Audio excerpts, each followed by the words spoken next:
بسم اللہ الرحمن الرحیم۔ حضرت ابو ہریرہ رضی اللہ تعالیٰ عنہ سے روایت ہے کہ نبی اکرم صلی اللہ علیہ وسلم نے فرمایا، 7 قسم کے آدمی ایسے ہیں کہ اللہ تعالیٰ انہیں اس دن جب کہ اس کے سائے کے علاوہ کوئی سایہ نہیں ہوگا اپنے عرش کے سائے میں جگہ دے گا۔ انصاف کرنے والا حکمران، وہ نوجوان جو اللہ عز و جل کی عبادت میں پروان چڑھے، وہ آدمی جس کا دل مسجد کے ساتھ اٹکا ہوا ہو، مسجد کی خاص محبت اس کے دل میں ہو، ایک نماز کے بعد دوسری نماز کے انتظار میں مسجد کے لیے بے قرار ہو۔ وہ 2 آدمی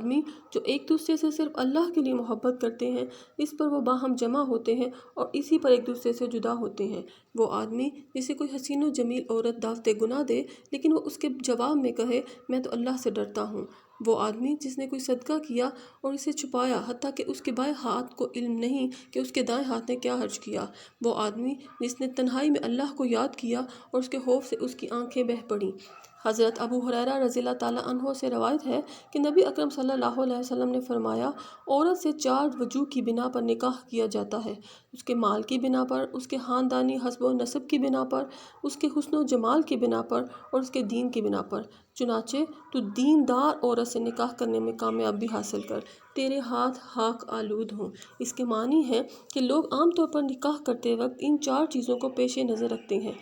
تیری خواہش یہ ہونی چاہیے کہ دیندار عورت سے نکاح ہو اور اس کی کوشش بھی ہو۔ ایک دیندار عورت ہی صحیح معنوں میں نیک چلن، شوہر کی اطاعت گزار اور وفادار ہوتی ہے، جس سے انسان کی زندگی بھی خوشگوار گزرتی ہے اور آئندہ نسل کی اصلاح و تربیت کے لیے وہ مفید اور مؤثر ہوتی ہے۔ اس لیے عورت کے انتخاب میں دین کو مقدم رکھا جائے۔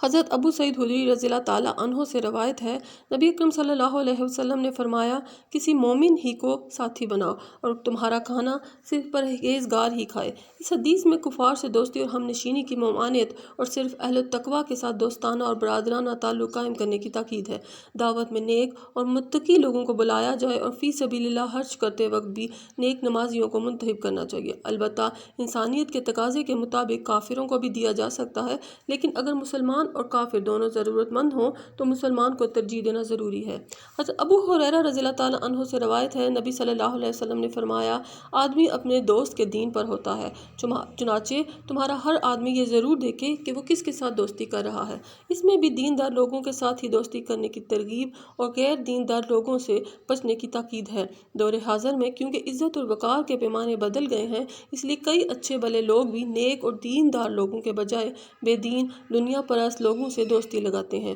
اور دینداروں سے نہ صرف بے روحی برتتے ہیں بلکہ انہیں حقارت کی نگاہ سے دیکھتے ہیں، جو کسی بھی اعتبار سے صحیح نہیں۔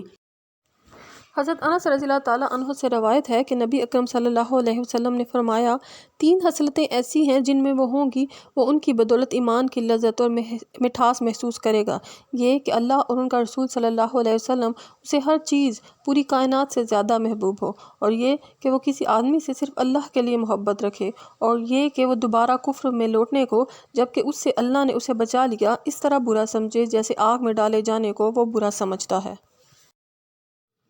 اس میں محض اللہ کے لیے محبت رکھنے کو ان خصائل حمیدہ میں شمار کیا گیا ہے جس کی بدولت انسان کو ایمان کی لذت محسوس ہوتی ہے، اور اس کی علامت یہ ہے کہ اس محبت میں دنیاوی مفادات کے نشیب و فراز کے ساتھ اتار چڑھاؤ نہیں آتا، بلکہ یہ محبت ہر صورت میں قائم اور محبوب کا اکرام و احترام لازماً برقرار رہتا ہے۔ اللہ تعالیٰ اور اس کے رسول صلی اللہ علیہ وسلم کی محبت تو ایمان کی بنیاد ہے، اور کائنات کی ہر چیز سے اس محبت کے زیادہ ہونے کا مطلب ہے کہ ان کے احکام و فرامین کی اطاعت اور ان کی رضامندی بیوی بچوں، ماں باپ وغیرہ کی خواہشات اور دنیا کے ہر مفاد اور غرض پر بالا ہو، اور جب ان دونوں کا ٹکراؤ ہو تو اللہ کی رضا اور رسول صلی اللہ علیہ وسلم کی پیروی کو اولویت اور اہمیت دی جائے۔ کفر سے کراہیت کا مطلب اللہ کی نافرمانیوں سے اجتناب ہے کہ کہیں ارتکاب اللہ کی ناراضگی کا سبب نہ بن جائے۔